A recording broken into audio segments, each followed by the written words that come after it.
Bueno, recuerden que bueno, son muchas las preguntas, las consultas que han llegado a través del formulario web, y Laura va a responder a una gran parte de ellas, pero son muchas y de temas muy variados, además que obviamente el título del consultorio de hoy también da para eso, da para que todo el mundo se explaye en cuanto a sus consultas.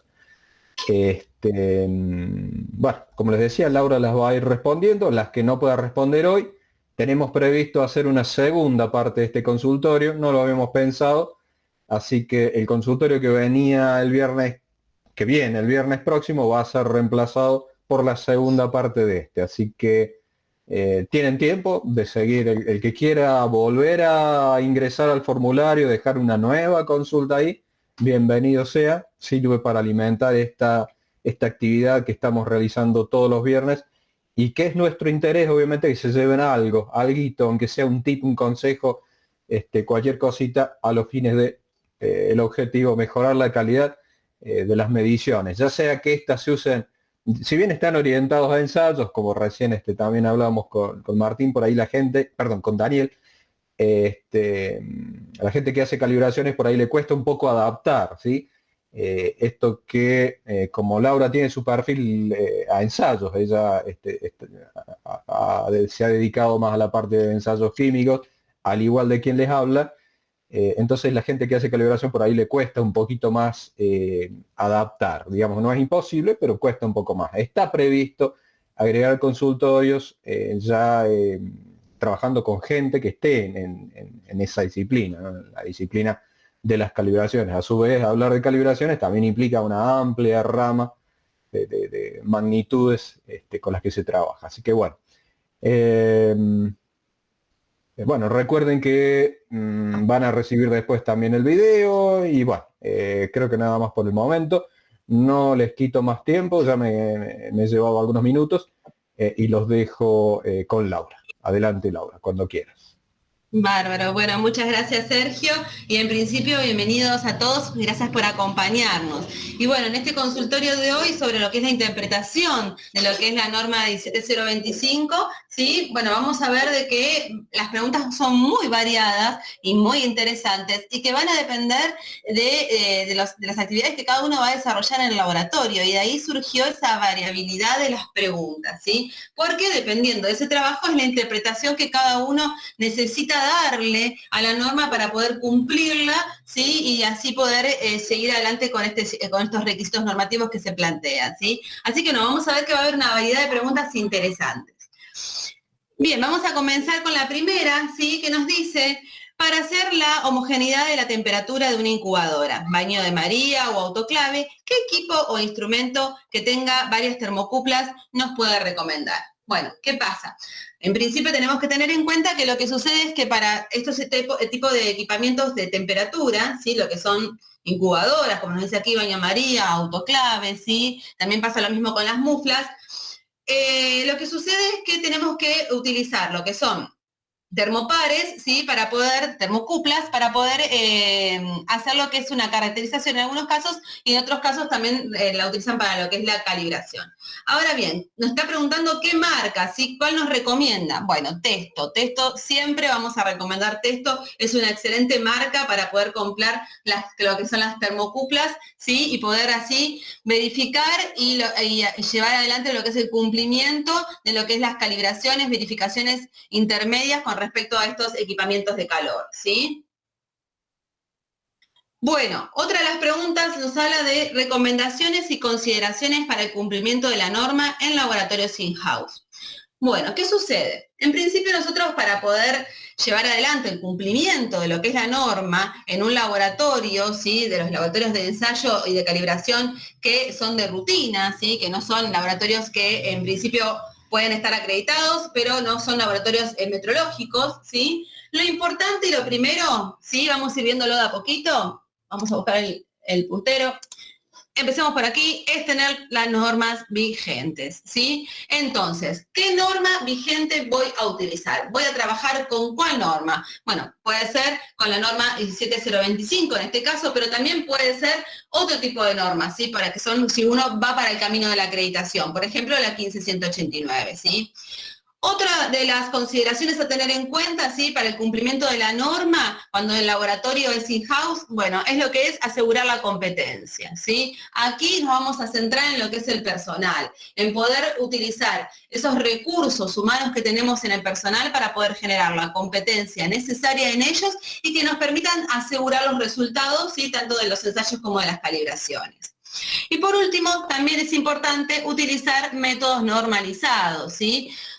En algunas ocasiones vamos a ver que no es lo más, no es lo que uno tiene disponible, ¿sí? Pero en lo posible, utilizar métodos normalizados es la mejor opción, ¿sí? Para poder ir desarrollando y cumpliendo lo que son los requisitos de la norma, ¿sí? Nos va a ayudar más que nada cuando uno desarrolle las validaciones. Entonces, al tener los métodos normalizados, las validaciones se van a suceder con mucha más naturalidad y va a haber mucha más información.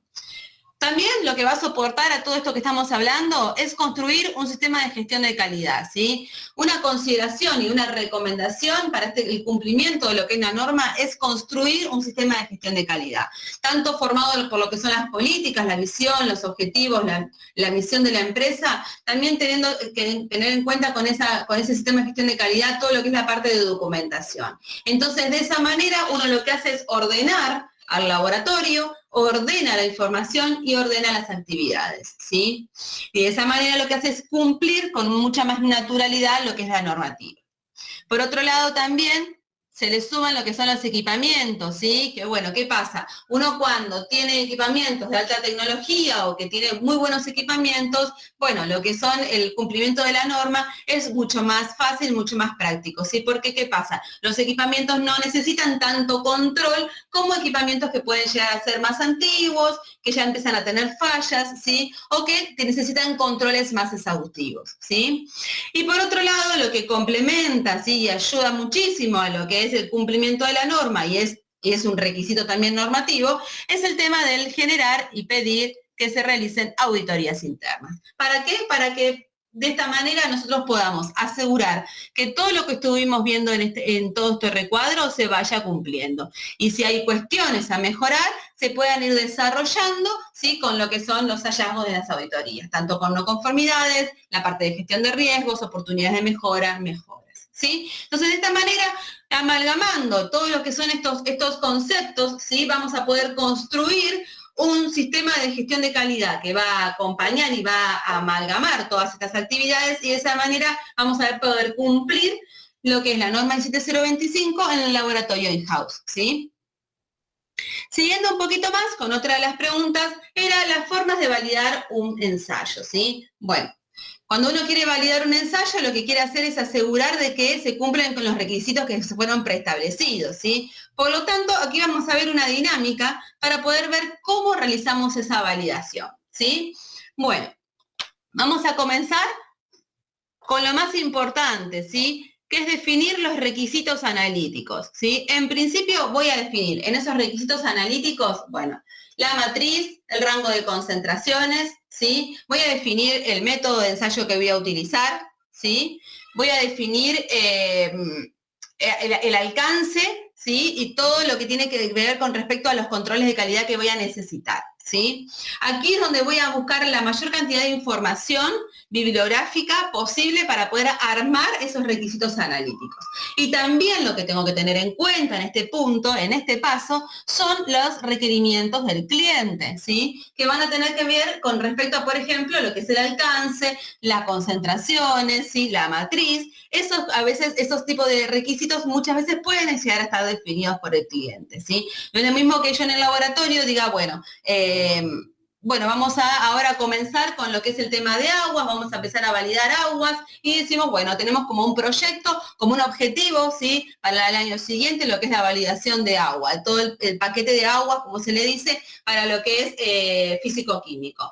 Eso puede ser la definición de un requisito, ¿sí? Orientado a cumplimiento de lo que es agua. Pero también puede surgir la necesidad de validar un método por la necesidad de un cliente que necesita tener un ensayo analítico puntual. Entonces ahí los requisitos van a ir variando, ¿sí? Porque va a ir variando la matriz que el cliente necesita, las concentraciones que el cliente necesita, ¿sí? A diferencia de uno cuando tiene más apertura, ¿sí? Y organiza internamente lo que son las validaciones por una cuestión de necesidad de organizar y estructurar y asegurar la validez de los resultados, ¿sí?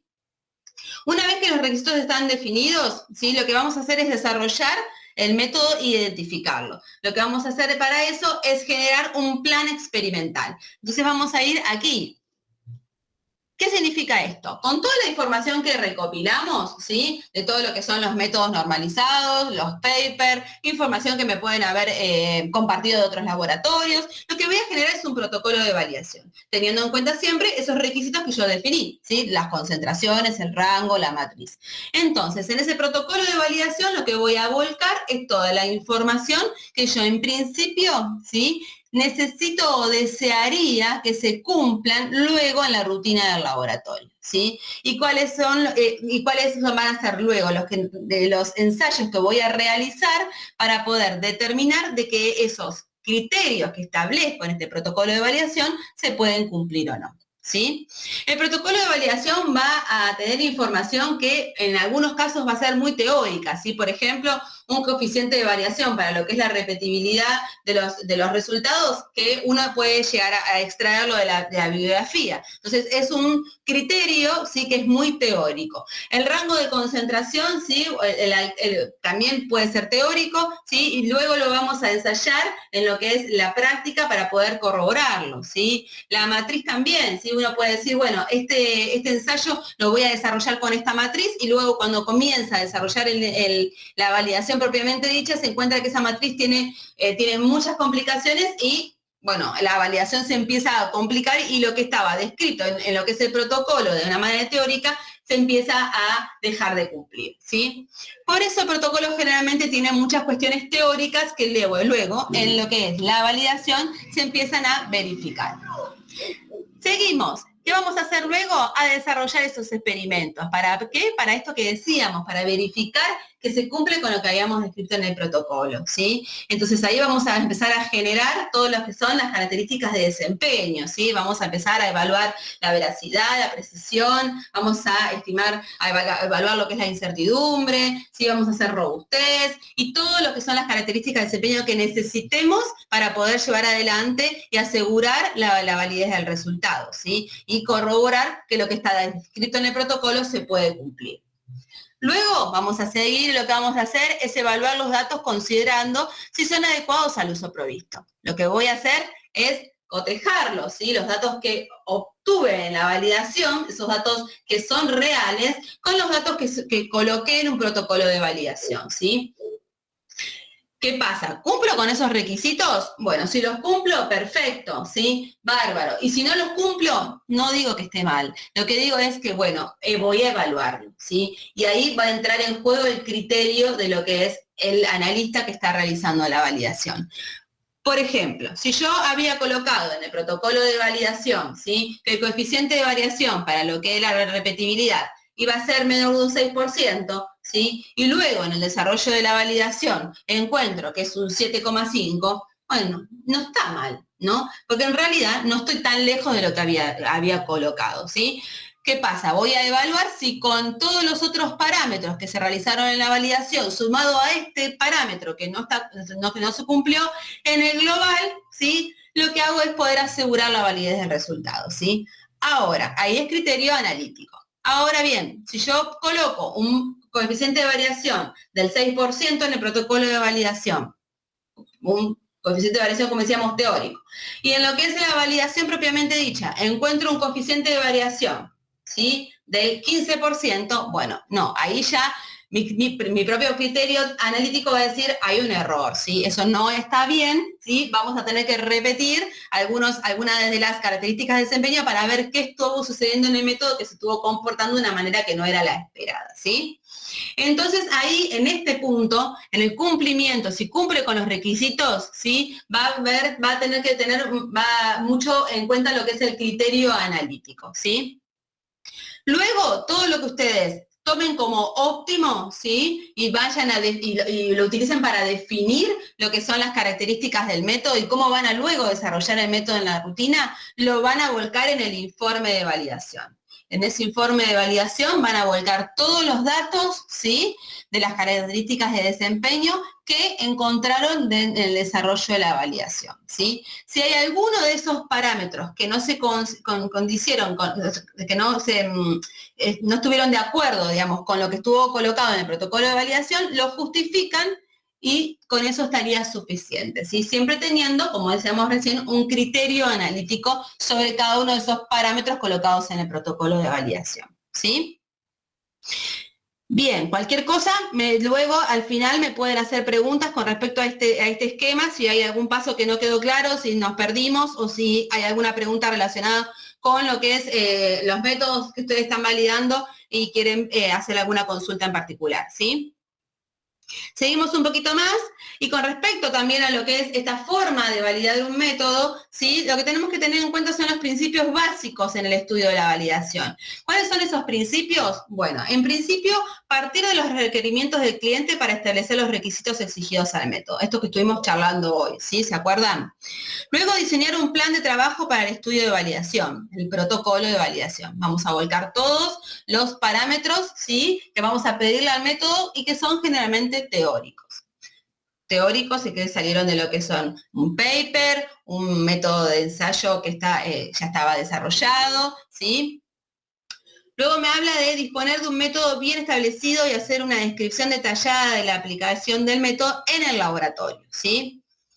También es importante asegurar equipos calibrados, personal competente y ambiente apropiado. Todas estas son características que son necesarias tenerlas en cuenta y que se cumplan. Que se cumplan primero para poder llevar adelante una correcta validación, para que esa validación represente lo que es realmente el ensayo. Y por otro lado, porque en todos estos casos son cumplimientos normativos, son requisitos normativos, tanto lo que son equipos calibrados, personal competente y el ambiente apropiado y también controlado lo que son las condiciones ambientales, ¿sí?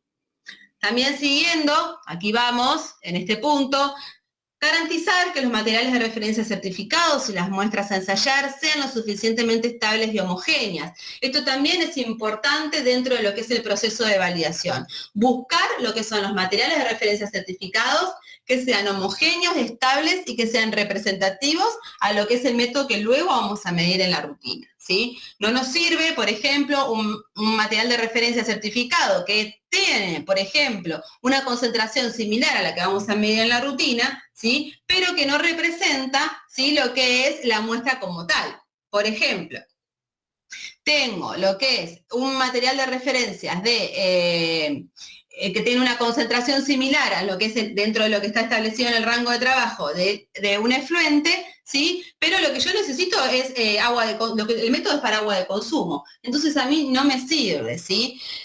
Tengo que buscar un material de referencia certificado que también sea característico en la matriz. El otro punto que también nos habla es de asegurar que la validación se realiza bajo las condiciones rutinarias del laboratorio, ¿sí? Esto es importante, ¿por qué?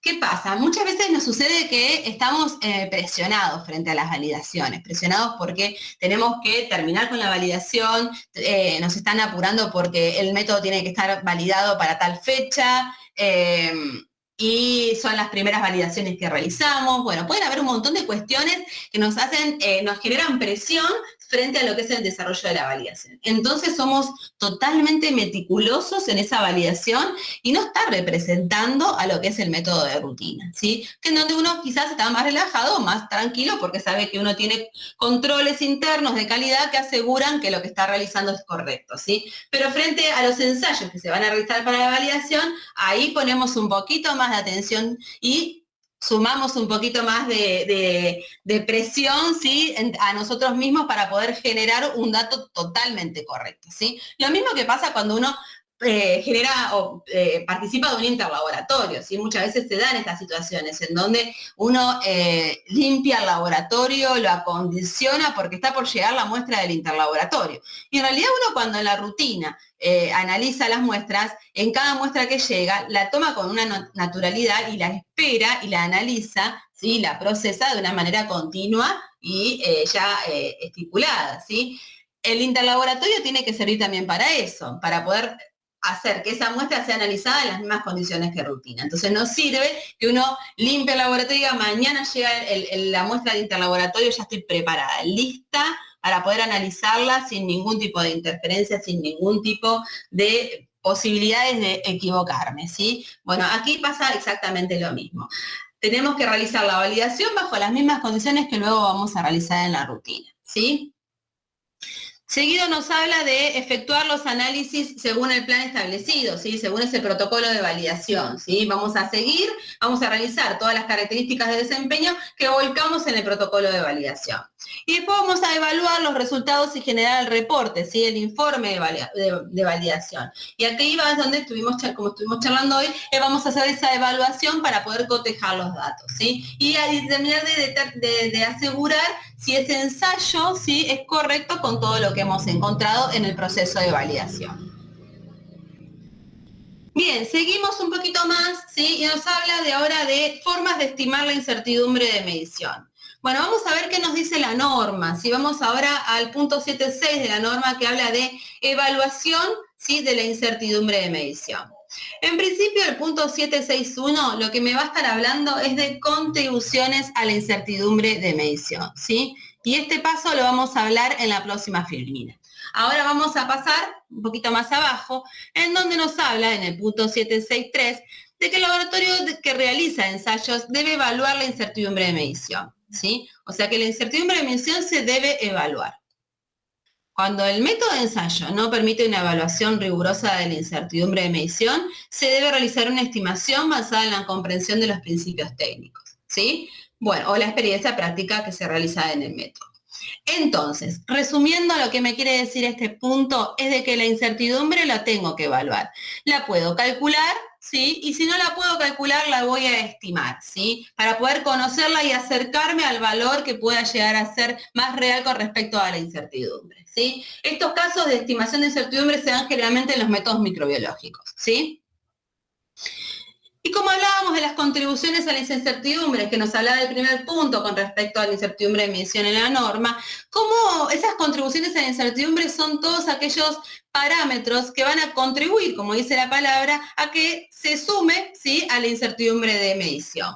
¿Cómo hago yo para poder conocer cuáles son esas contribuciones a la incertidumbre, esos parámetros, esos puntos dentro del proceso que me pueden generar una incertidumbre de medición? Bueno, tengo dos formas muy prácticas. ¿Cuáles son esas formas? Bueno, primero, una de las formas que me parece súper práctica es hago la ecuación, ¿sí? Genero la ecuación con la que voy a calcular, ¿sí? El resultado del ensayo. Y de ahí voy a extraer, ¿sí? Todas las contribuciones que puede llegar a haber con respecto al resultado. Por ejemplo, volumen del hidróxido de sodio, ¿sí? Bueno, estoy trabajando con volumen, estoy trabajando con un matraz. Ese volumen del matraz, ¿es crítico? Bueno, si es crítico lo tomo como una contribución a la incertidumbre, ¿sí? Me habla también de masas, ¿sí? Bueno, esas masas, ¿sí? Esas masas son críticas, esos pesos son críticos. Bueno, ahí voy a tener la contribución de lo que es la pureza y también voy a tener la contribución, por ejemplo, de lo que es la balanza.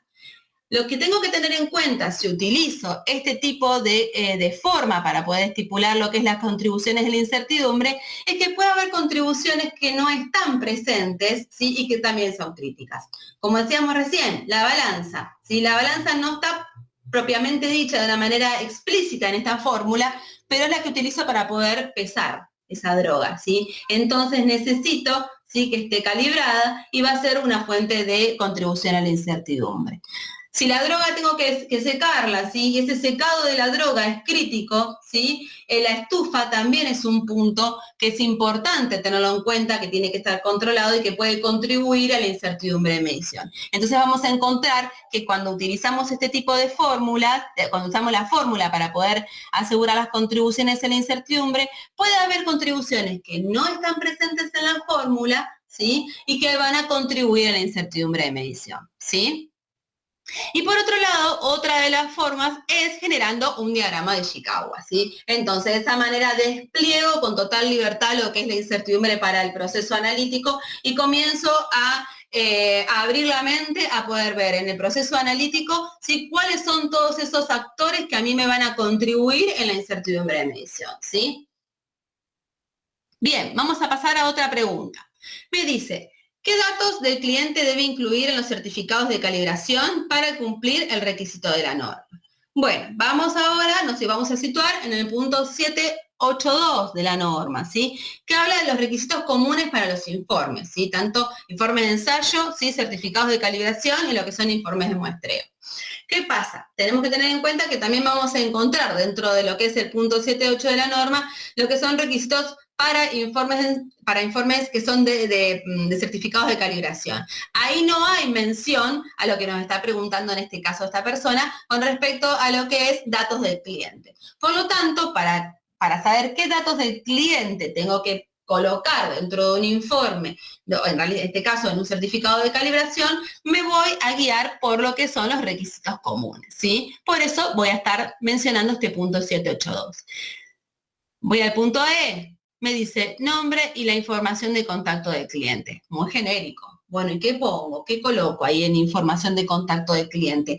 Todo lo que a mí me sirva para poder llegar al cliente en el caso que lo necesite, ¿sí? Teléfono, razón social, persona de contacto, dirección, ¿sí?, legal, la calle, la ciudad, la provincia, el país y el código postal, ¿sí? Todos los datos sí que a mí me permiten guiarme y hacer trazable a lo que es este informe a un cliente en particular, ¿sí? Básicamente, la razón social y la persona de contacto es importante que estén presentes, ¿sí? Estos datos también pueden llegar a estar presentes luego en lo que es la base de datos de los clientes, ¿sí? Pero si los pueden colocar en el informe, buenísimo y muchísimo mejor.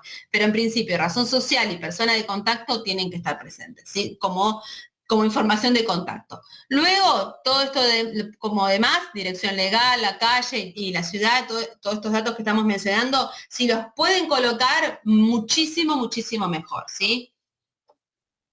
Bien, seguimos con otra pregunta.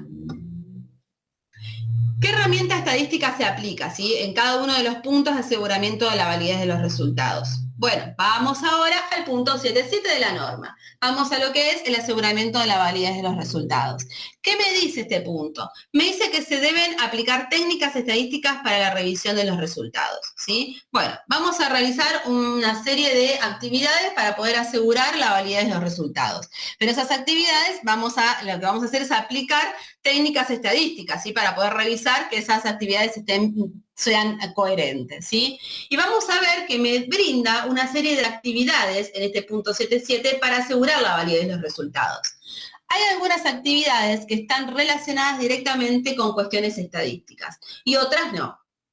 Aquí en amarillo yo les marqué cuáles son las que están relacionadas con cuestiones estadísticas. Entonces, en estas que están pintadas de amarillo, ustedes van a tener que de alguna manera u otra aplicar alguna técnica estadística. ¿Cuáles son las técnicas estadísticas más utilizadas? Bueno, aquí las tenemos.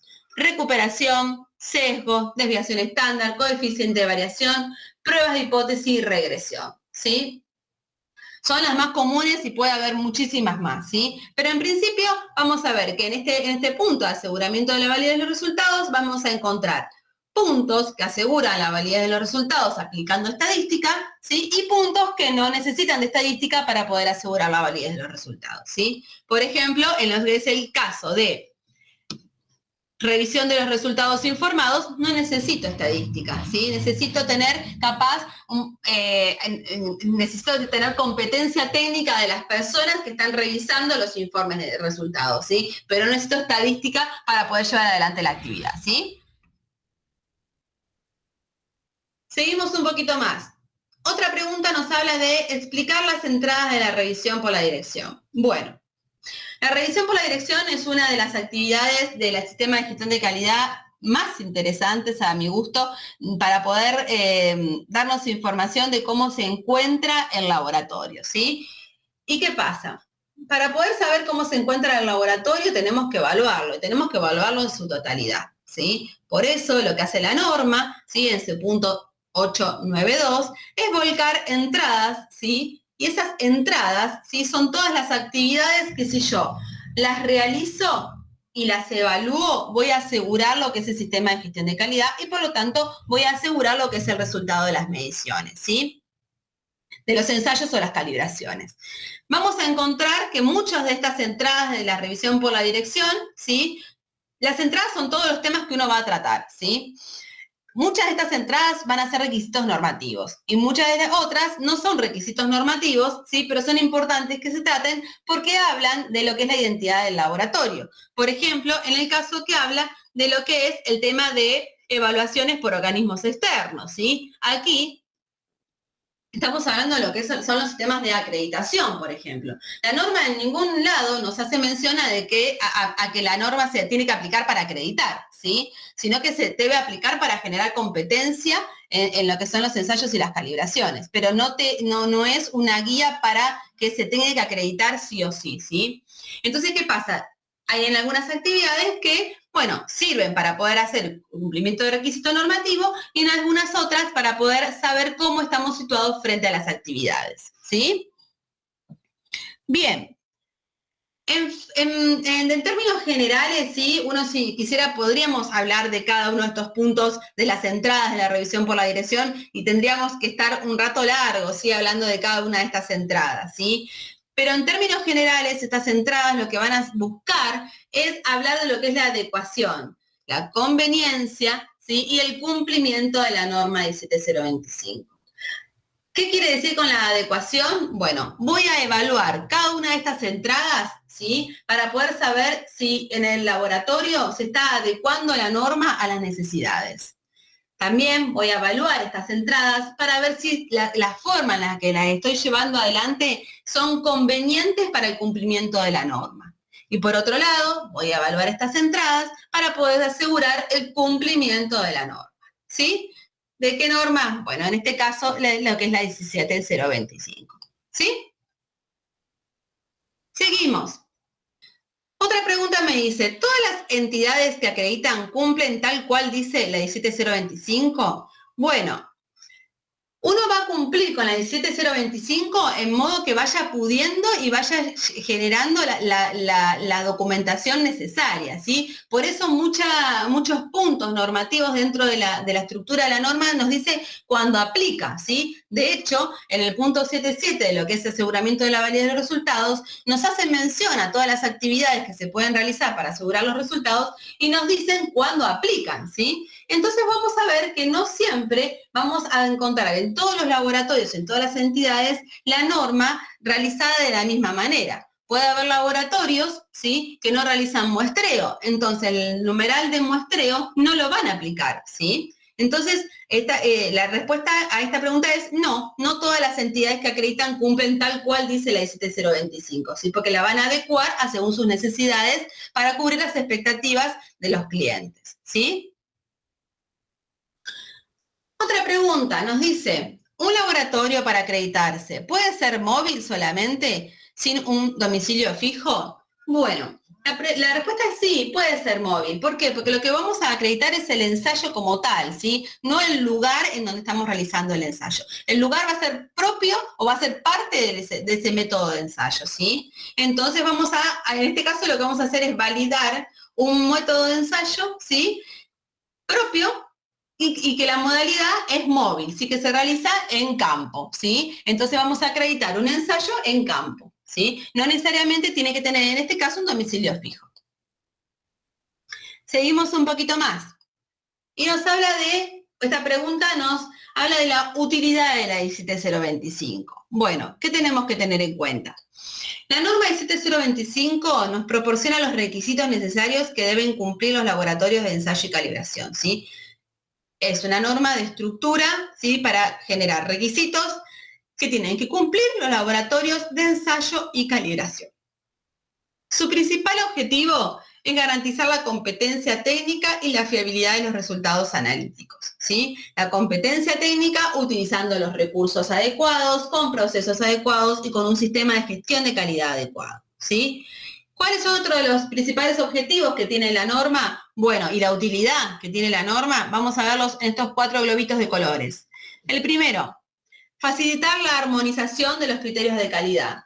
¿Qué quiere decir esto?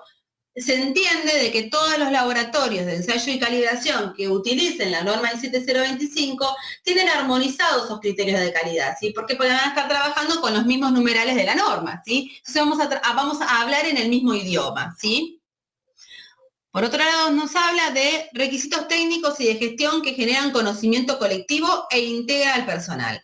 Aquí estamos hablando puntualmente también de lo que es generar esa competencia técnica del personal. Porque, ¿qué pasa? No solamente cuando en el laboratorio tenemos analistas en el laboratorio, esos analistas tienen que conocer de la parte técnica, sino que es interesante e importantísimo que también conozcan el sistema de gestión de calidad. Entonces, de esa manera, hacemos lo que nos dice acá, generar un conocimiento colectivo e integrar al personal y darle sentido de pertenencia, ¿sí? Seguimos, y otro de los globitos nos dice que permite obtener orden en las actividades de la organización. ¿Por qué? Porque al tener requisitos que necesito cumplir, ¿sí? Para poder asegurar esos resultados y asegurar la competencia, la norma me estipula que tengo que tener un sistema de gestión de calidad, que tiene una documentación que lo respalda. Por lo tanto, tengo que generar documentos. Esos documentos lo que me hacen es ordenarme las actividades, ordenarme el trabajo diario, ¿sí? Y por último, me habla de que permite obtener reconocimiento formal mediante acreditación, ¿sí? Me da la posibilidad de poder acreditar y tener un reconocimiento formal frente a un organismo de acreditación, ¿sí? Seguimos un poco más y nos dice, cuando se expide el documento de calibración, ¿es responsabilidad del laboratorio o del solicitante del servicio validar que el certificado expedido cumple con los requisitos de la 17025? Bueno, en este caso es responsabilidad del cliente validar que los resultados que tiene el certificado de calibración, ¿sí?, son óptimos para los fines que él lo solicitó, ¿sí? El laboratorio lo que va a hacer es realizar una calibración sobre un equipamiento, ¿sí? Y va a emitir un certificado de calibración, ¿sí?, propio para ese equipamiento. Ahora bien, el cliente va a utilizar esa información que tiene el certificado de calibración para poder saber si esa información que tiene el certificado sirve para poder cumplir con los criterios establecidos para ese equipamiento, ¿sí? Bien, seguimos un poco más. Vamos a otra pregunta. Vamos aquí a hablar de lo que son las buenas prácticas de laboratorio y la 17025. ¿A qué le damos prioridad? ¿Sí? Nos preguntan. Bueno, vamos a charlar un poquito sobre el tema. Vamos a hablar de las dos cosas en particular y vamos a ver las diferencias. Vamos primero aquí arriba a lo que son las buenas prácticas. Las buenas prácticas del laboratorio, ¿sí?, hacen parte de la legislación de cada país, ¿sí?, y su implementación es de estricto cumplimiento. Tenemos que tener en cuenta que se definen como el conjunto de reglas, ¿sí?, en procedimientos operacionales que buscan asegurar la calidad e integridad de los datos para estandarizar protocolos, información y documentación de procesos, ¿sí? Por eso aquí vemos un esquema que me pareció muy interesante y muy práctico, en donde vemos cómo se llevan adelante las buenas prácticas de laboratorio, ¿sí? En donde tenemos instalaciones adecuadas, personal calificado, equipos adecuado y calibrado y procedimientos estándares de operación, ¿sí? Lo que tenemos que tener en cuenta que las buenas prácticas de laboratorio son de cumplimiento, ¿sí?, para cada país, ¿sí? Por otro lado, vamos a lo que es la norma 17025, ¿sí? Es voluntaria. Un laboratorio puede no aplicar la norma 17025, ¿sí? No hay una normalización nacional en el que diga que los laboratorios de ensayo y calibración tienen que tener aplicada la norma 17025, ¿sí? Está dirigida a los laboratorios de ensayo y de calibración que buscan garantizar la confiabilidad y la capacidad técnica de estos, digamos, de los ensayos y las calibraciones frente a sus clientes. Dentro de la norma se determinan los requerimientos generales para que la operación de los laboratorios que se ejecute con competencia técnica, imparcialidad y consistencia. Y su implementación es viable en laboratorios de todo tipo de tamaño, ¿sí? Por lo tanto, la norma 17025, como decíamos recién, es voluntaria y tengo que tener en cuenta de que la voy a utilizar cuando digo, bueno, necesito garantizar, necesito asegurarme que lo que estoy haciendo está bien. Bueno, ¿qué hago? ¿Cómo hago para asegurar de que lo que estoy haciendo está bien, más allá de que el método que estoy utilizando es un método estandarizado? ¿Sí? Necesito un poquito más de información que me avale que lo que estoy haciendo está bien. Bueno, ahí digo, bueno, voy a implementar la norma 17025. Esa es la gran diferencia con las buenas prácticas de laboratorio, las cuales sí están legisladas, ¿sí? Y ahora sí vamos a leer estos márgenes, ¿sí? Y las diferencias. La ISO 17025 está diseñada para aquellos análisis repetitivos y su lenguaje, formatos e implementación es similar indistintamente del país, ¿sí? Lo que decíamos hoy en las filminas anteriores, hablar todos en el mismo idioma, ¿sí? Porque los requisitos normativos se comparten, ¿sí? Para el cumplimiento y el aseguramiento de la validez del resultado en todos los países por igual. Las buenas prácticas de laboratorio, por otro lado, buscan datos sobre las propiedades y peligrosidad del uso de un producto en la salud de las personas, en animales y en el medio ambiente. Está más diseñada para registros con fines reglamentarios. Por esta razón, sus características dependen más de la regularización de cada país, ¿sí? Esa es la gran diferencia. Entonces, ¿qué pasa? ¿Qué hago? ¿Uso una o uso la otra? Bueno, yo opinaría que vamos a hacer un mix, ¿sí? Vamos a usar las dos por igual, ¿sí? Las buenas prácticas de laboratorio son necesarias, ¿sí? Y necesitamos aplicarlas para poder cumplir con la reglamentación. Y la 17025, más allá de que es voluntaria, yo la recomiendo para que nosotros nos quedamos tranquilos, ¿sí? Es muy práctica, es muy dinámica, tiene una estructura muy fácil de aplicar, digamos, cuando uno le comienza a conocer el proceso analítico, ¿sí? Y me asegura y me da tranquilidad frente a mis ensayos, ¿sí? Bien, otra de las preguntas, me dice, ¿cómo acreditarse, sí? Bueno, primero lo que voy a hacer es buscar un propósito. Digo, ¿para qué me quiero acreditar? ¿Sí? Me quiero acreditar para tener un reconocimiento en el mercado, me quiero acreditar porque el cliente lo necesita, necesita que los ensayos que me envíe, ¿sí? A mi laboratorio salgan con, el informe de ensayo salga con un sello de acreditación. ¿Para qué deseo acreditar? ¿Sí? Bueno, una vez que tengo ese propósito ya establecido, voy a ver qué norma, ¿sí? Sobre qué norma estoy trabajando, ¿sí? Las normas que se van a acreditar son la 17025 o la 15189. En este caso estamos basados en la 17025, ¿sí? Luego voy a identificar los requisitos del organismo de acreditación. ¿Qué significa esto? Cumplir con los requisitos normativos y cumplir con los requisitos del organismo de acreditación. Cuando yo necesito o quiero acreditar, ¿sí? Tengo que tener en cuenta que ahora no solamente me voy a regir por lo que son el sistema de gestión de calidad que tengo en el laboratorio. No voy a tener que cumplir solamente con el sistema de gestión de calidad del laboratorio y lo que especifica la norma de 7025, ¿sí? Sino también que tengo que buscar los requisitos del organismo de acreditación y cumplirlos y aplicarlos en mi laboratorio, ¿sí? Porque cuando se genere la acreditación, el organismo de acreditación va a venir en busca del cumplimiento de la norma 17025 como tal y el cumplimiento de sus requisitos propios como organismo de acreditación, ¿sí? Luego, cuando ya tengo todo esto establecido, cuando en mi sistema de gestión de calidad incorporé estos requisitos de los organismos de acreditación, los hice parte de mi dinámica de trabajo, voy a llamar para poder asegurar que este trabajo sea correcto y buscar mejoras, ¿sí? En principio. Por eso, primero lo que hago es buscar una auditoría interna. La auditoría interna que a mí me va a ayudar a mejorar, ¿sí? Y va a ser la que me va a poner en jaque cualquier tipo de actividad, ¿sí? Que yo me haya olvidado, que no haya entendido o que me haya salteado en este proceso de acreditación, ¿sí? Y luego, cuando todo esté aceitado, lo que voy a hacer es generar lo que es todo el comienzo de la acreditación, ¿sí? Todo lo que es la formulación y toda la parte administrativa para poder generar lo que es la acreditación propiamente dicha, ¿sí? Bien, vamos a pasar a otra pregunta. Nos dice, ¿qué sucede si durante el cronograma de calibraciones se me corre en 15 días un instrumento auxiliar? Esto se debe a que el proveedor de calibración no tiene disponibilidad. Bueno, esto sucede generalmente, ¿sí? Bueno, uno tiene un programa de calibraciones en donde, bueno, vuelca todos sus equipamientos que necesitan de una calibración, ¿sí? ¿Qué pasa? Muchas veces sucede, y más que nada ahora en pandemia, ¿sí? Que Bueno, cuando llamo para pedir turno para la calibración, me dicen, no, tenemos el cupo lleno, no tengo turno de acá a 2 meses. Ay, no, pero me matás, no cumplo con los criterios, no cumplo con lo establecido. Bueno, a ver, vamos a establecer un parámetro y vamos a decir, 15 días, ¿sí?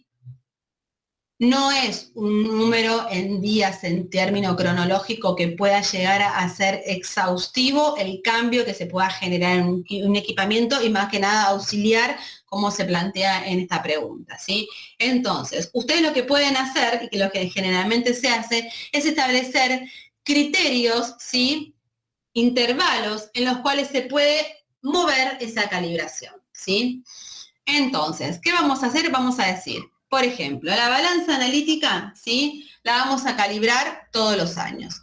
Todos los enero, vamos a poner otra fecha, vamos a poner todos los junio se calibran las balanzas analíticas. Vamos a darle más o menos un mes. ¿Por qué? Por este tipo de cuestiones. Porque no hay disponibilidad del proveedor, porque no hay recursos internos, ¿sí? Porque no hay tiempo, porque tenemos tanta demanda de muestras que no podemos parar el laboratorio para calibrar, ¿sí? En ese mes. Entonces, si es en junio, también puede ser en julio y también puede ser en mayo, ¿sí? Entonces le damos un periodo. Para poder establecer este periodo, tienen que ustedes analizar muy bien los certificados de las calibraciones de los equipamientos, para ver qué estabilidad tienen, ¿sí? Si ustedes ven que los equipamientos no tienen una correcta estabilidad en el tiempo, de manera anual, digamos, en el correr de cada una de esas calibraciones que se realizaron en el tiempo, bueno, si dice junio, va a tener que ser en junio, ¿sí? Ahora, si ustedes ven que en 5 años consecutivos la calibración se mantuvo estable, bueno, ahí sí podemos decir que podemos hacer este intervalo de calibraciones, ¿sí? Es muy práctico y sirve para poder incluir este tipo de situaciones, ¿sí? Que luego se pueden también volcar en no conformidades si no están plasmadas y no están articuladas, ¿sí? Este tipo de actividad, ¿sí? Este tipo de situación, mejor dicho, es importante que ustedes la gestionen, una forma es la que les estoy comentando, y otra forma también es incluirla dentro de lo que es la gestión de los riesgos para la parte de equipamiento, ¿sí? ¿Qué sucede cuando se corre un tiempo estipulado dentro de lo que es el programa de calibraciones, ¿sí? Entonces, cuando venga un auditor, ¿sí? O en el proceso de acreditación, va a ver que ustedes tienen un intervalo, ¿sí? Para las calibraciones propio para cada equipamiento, que va a depender de su estabilidad, y que también esa actividad, ¿sí? Esa forma de trabajo, esa situación está incluida dentro de lo que es la identificación de un riesgo para lo que son los equipamientos del laboratorio, ¿sí? Seguimos un poquito más. Nos dice, ¿es necesario implementar y declarar la regla de decisión en los resultados del ensayo? Bueno, ahora nos vamos al punto 786 de la norma, donde hablamos de información sobre declaraciones de conformidad.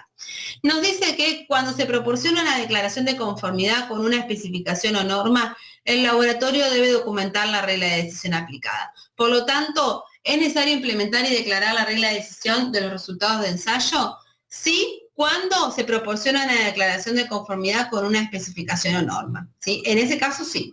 Esa sería la respuesta, ¿sí? Seguimos un poquito más.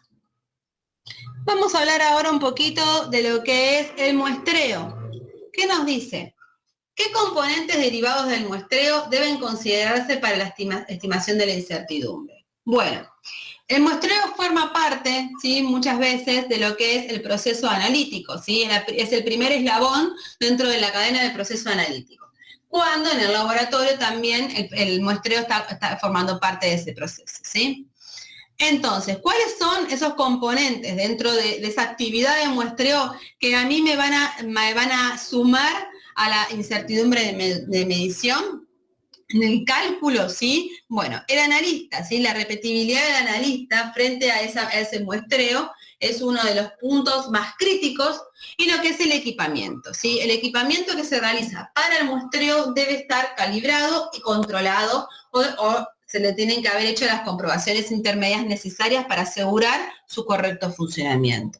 Entonces, de esta manera uno va a controlar lo que es tanto la repetibilidad como lo que es la parte de calibración del equipamiento, y así vamos a poder tener una incertidumbre menor respecto a lo que es el muestreo, ¿sí? Seguimos un poquito más. Otra pregunta.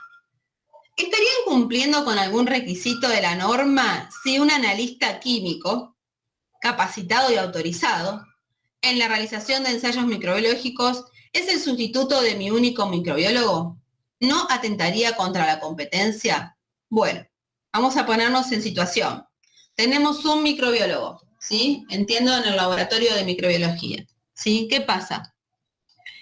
Ese microbiólogo no está en el laboratorio. Y la única persona que lo puede suplantar, ¿sí? Es un analista químico, es un analista de otro laboratorio, ¿sí?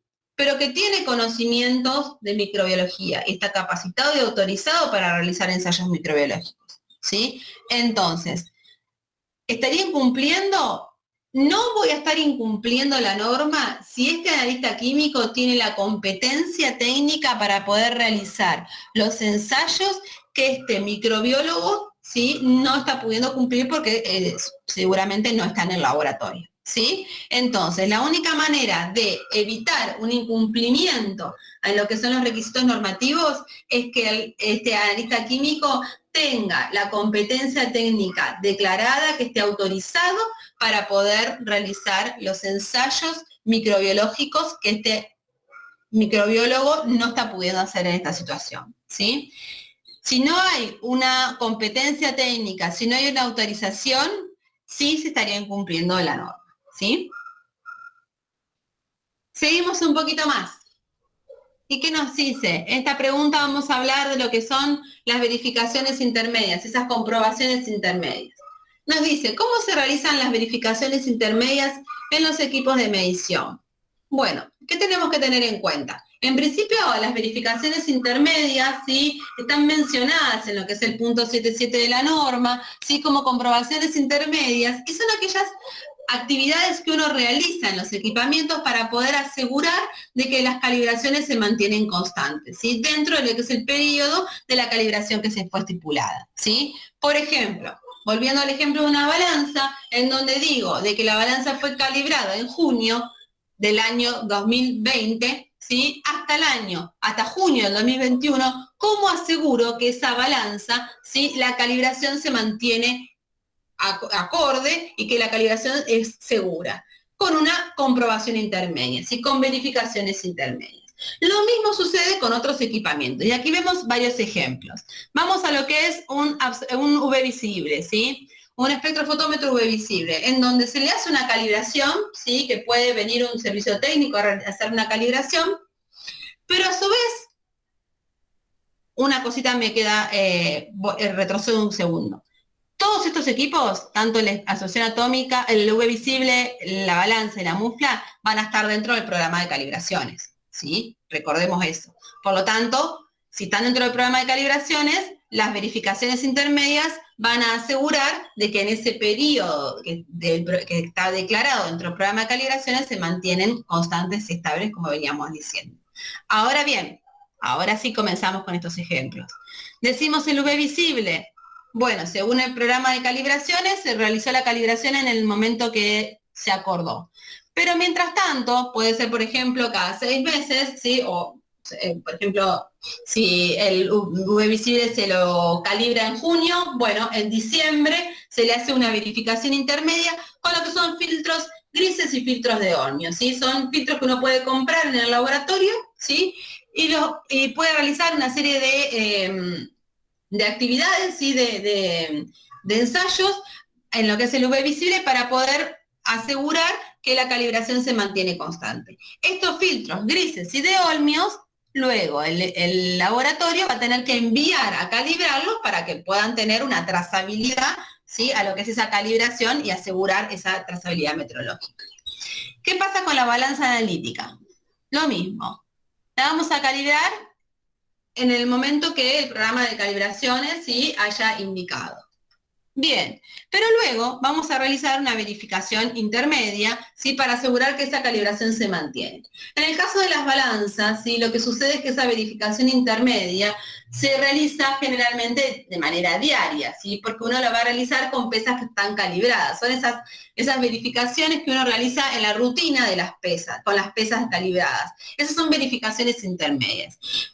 No se realizan de manera capaz semestral, como puede ser en el UV visible o como puede ser, por ejemplo, la mufla o en una estufa. En la balanza, generalmente, la verificación intermedia se realiza de manera diaria, ¿sí? Pero lo que hay que tener en cuenta aquí también es que estas pesas también van a tener que estar calibradas. Y otro ejemplo nos habla de lo que son las muflas, ¿sí? En donde también vamos a calibrarlo en el momento que el programa de calibración lo indique, y luego con lo que son las termocuplas, ¿sí? Los termopares, lo que vamos a hacer es calibrarlos, vamos a hacer una verificación para poder asegurar de que esa calibración se haya mantenido estable, ¿sí? Estos termopares también tienen que estar calibrados. Tanto las pesas, los termopares, los filtros grises idóneos tienen que enviarse a calibrar, ¿sí? Para poder asegurar la trazabilidad meteorológica. Ustedes van a tener que buscar laboratorios de calibración donde en su alcance tengan, ¿sí? La calibración de este tipo de equipamientos, ¿sí? Bien. Seguimos. Vamos a hablar un poquito de riesgos ahora, ¿sí? Nos dice, en el manejo de riesgos, ¿podrían sugerir alguna metodología a seguir para la evaluación y la formulación de planes de prevención? Y también nos habla de lo que es el análisis de riesgo, otra pregunta más general. Bueno, vamos a hablar un poquito sobre este tema. Bueno, hablaban del análisis de riesgo. El análisis de riesgo, ¿sí? Es una de las partes que está incorporada dentro de lo que es la evaluación del riesgo, que forma parte de lo que es el proceso de la gestión del riesgo como tal, ¿sí? Entonces, dentro de lo que es la evaluación del riesgo, ¿sí? Que está incluido el análisis, que fue la pregunta que nos hicieron, vamos a tener en cuenta que tenemos que identificar ese riesgo, tenemos que analizarlo y tenemos que valorarlo. Estas tres actividades me hacen formar parte de la evaluación del riesgo. Ahora bien, ¿cómo identifico el riesgo? Bueno, los riesgos los voy a identificar con estas herramientas que son prácticas, son simples y ayudan a tener una muy buena identificación. Tormenta de ideas y diagrama de Ishikawa, ¿sí? Seguimos, ¿y qué pasa? Vamos a lo que es ahora el análisis del riesgo. Para lo que es el análisis del riesgo voy a tener que tener en cuenta lo que es la probabilidad de ocurrencia y lo que es el impacto de la repercusión. A partir de estas dos componentes los voy a tener que vincular para poder saber qué probabilidad de ocurrencia tengo de que suceda ese riesgo, ese evento que me genera un riesgo, y qué impacto y repercusión tiene que suceda ese evento y genere un riesgo. En función de esta situación que vamos a amalgamar, ¿sí? Vamos a darle un nivel, vamos a darle una valoración, ¿sí? Que vamos a estar hablando de este próximo paso. Vamos a darle una valoración y a partir de esta valoración vamos a tomar una decisión a partir de un criterio preestablecido, ¿sí?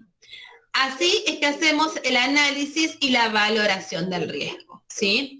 Ustedes pueden guiarse por la ISO 31000 y 31010, tanto para lo que es la gestión del riesgo, la ISO 31000 y la ISO 31010 para que lo sean las técnicas para lo que son los riesgos, ¿sí? Ahí tienen muchísima información, ¿sí? Bien, seguimos un poquito más. ¿Qué nos dice? Evaluación de desempeño. Bueno, ¿qué pasa? Ahora nos vamos al punto 625 de la norma, ¿sí? Vamos a personal. ¿Qué pasa? En esta parte, en esta versión de la norma, ya no hablamos más de evaluación de desempeño del personal como tal, ¿no? Sino que ahora vamos a hacer un seguimiento de la competencia del personal, ¿sí? Ya no hablamos de la evaluación propiamente dicha del desempeño del personal como cuando volvía de una capacitación a realizar alguna actividad para poder saber si había aprendido o no había aprendido del tema, ¿sí? Ahora vamos a hablar de una manera más general de lo que es competencia del personal. ¿Y qué pasa? Vamos a ver que si nosotros nos detenemos en cómo la norma establece estas actividades sobre el personal, vamos a estar hablando de un ciclo de Deming. Vamos a ver un poquito. Nos dice, en principio lo que tenemos que hacer cuando queremos incorporar un personal en el laboratorio es determinar los requisitos de competencia. ¿Qué competencias tiene que tener ese personal para que pueda ingresar en el laboratorio? Una vez que se establecen esas competencias, ¿sí? Por ejemplo, que tiene que ser un analista químico, o sea, tiene que tener una carrera en química, tiene que saber hablar inglés y tiene que ser proactivo. Por ejemplo, competencias. Bien, luego vamos a seleccionarlo, ¿sí? Bueno, vamos a hacer una selección de personal para poder buscar personas sí que cumplan con estas competencias, estos requisitos de competencia que se establecieron.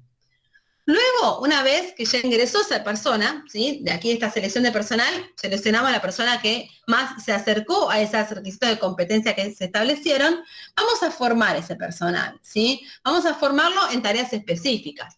Puede suceder muchas veces que ya la persona conozca de las actividades porque viene de trabajar en otro laboratorio o ya viene a trabajar en un sistema de gestión de calidad, entonces está más aceitado y más vinculado con lo que es la documentación y la dinámica de trabajo analítico. Pero no deja de saber, no sabe, digamos, las cuestiones internas de cada laboratorio, ¿sí? Entonces, es importante formar al personal tanto en el sistema de gestión de calidad propio del laboratorio, ¿sí? Y en los secretos y técnicas que tiene cada laboratorio en particular, ¿sí? Y por supuesto en el ensayo o en la actividad para el que se fue designado y para lo que se incorporó. Esta actividad de formación va a estar supervisada hasta que el personal, el supervisor vea de que ese personal puede realizar la actividad sin ser supervisado, ¿sí? Y ahí lo largamos, digamos, lo dejamos en libertad para que pueda, sin ningún tipo de supervisión, trabajar con libertad, ¿sí? Con libertad, con confianza y con seguridad. Entonces, ¿qué pasamos? Pasamos a autorizarlo. Está autorizado para trabajar en libertad sin tener que estar supervisado, ¿sí? Pero ¿qué pasa? Esto está fantástico, pero necesitamos ahora hacer un seguimiento de esa competencia del personal. Necesitamos hacer un seguimiento de que ese personal, bueno, se estuvo bien capacitado, que las actividades fueron aprendidas de la manera correcta, ¿sí? Que tomó criterio, ¿sí? Y que todo se va desarrollando de una manera correcta, ¿sí? Por eso es que uno, si lo plantea, vamos a ver un ciclo de Deming. ¿En dónde? ¿Qué pasa? En principio, en este ciclo de Deming vamos a planear, que va a ser el punto A, en donde vamos a determinar los requisitos de competencia, y el punto B, donde seleccionamos al personal. Estamos planeando, ¿sí? A esa persona que todavía no ingresó al laboratorio o a la organización. Segundo, vamos a hacer, el ciclo de Deming, el segundo paso es hacer. En este caso, para lo que es la parte de personal, va a ser formar al personal, ¿sí? Vamos a formarlo en las tareas específicas, como habíamos comentado. El tercer paso en el ciclo de Deming es verificar, ¿sí? En este caso, vamos a estar en el punto D de supervisión. Luego vamos a actuar. La acción la vamos a tener en este caso con la autorización del personal, ¿sí? Y luego el punto F, ¿sí? De seguimiento de la competencia. Y el seguimiento de la competencia, por ejemplo, en lo que es un laboratorio, lo vamos a poder hacer mediante lo que son, por ejemplo, muestras de medición conocidas, ¿sí? Muestras ciegas, comparaciones de inter o interlaboratorio, o exámenes o evaluaciones cuando, por ejemplo, es más una cuestión teórica, ¿sí? Por ejemplo, lo que son la lectura de papers y en otros idiomas. La parte administrativa, por ejemplo, si uno quisiera evaluar a un personal administrativo, por ejemplo, en lo que es la apertura de órdenes de trabajo, en lo que es la compra de un producto o de un servicio, bueno, ahí lo que se puede hacer es decirle, bueno, en vez de ser muestras conocidas, serían, bueno, necesitamos gestionar una compra. Mostrame cómo gestionás la compra de tal producto o tal servicio, ¿sí? Y siempre, como nos dice acá, es importante generar registro de todo este tipo de actividades. De todos estos puntos es importante generar los registros, porque son nuestras evidencias objetivas luego frente a una auditoría y frente al proceso de acreditación, ¿sí? Son uno de los puntos, ¿sí? Que los auditores van a ir a buscar. ¿Sí? Eso ténganlo en cuenta. ¿Por qué? Porque el personal y la competencia del personal es un recurso que es clave y es crítico. Entonces los auditores generalmente hacen muchísimo hincapié en lo que es el personal, ¿sí? Bien, seguimos un poquito más. Y nos dice, ¿cuáles son los pasos a seguir para implementar la norma 17025? Bueno, vamos a ver. En principio, vamos a generar una planificación estratégica, una misión, una visión, valores, políticas, ¿sí? ¿Qué es lo que quiero lograr? ¿Qué es lo que deseo y cómo voy a hacer para lograr esa visión que tengo, ¿sí? ¿Cuál va a ser mi planificación estratégica para llegar a cumplir con mis objetivos, ¿sí?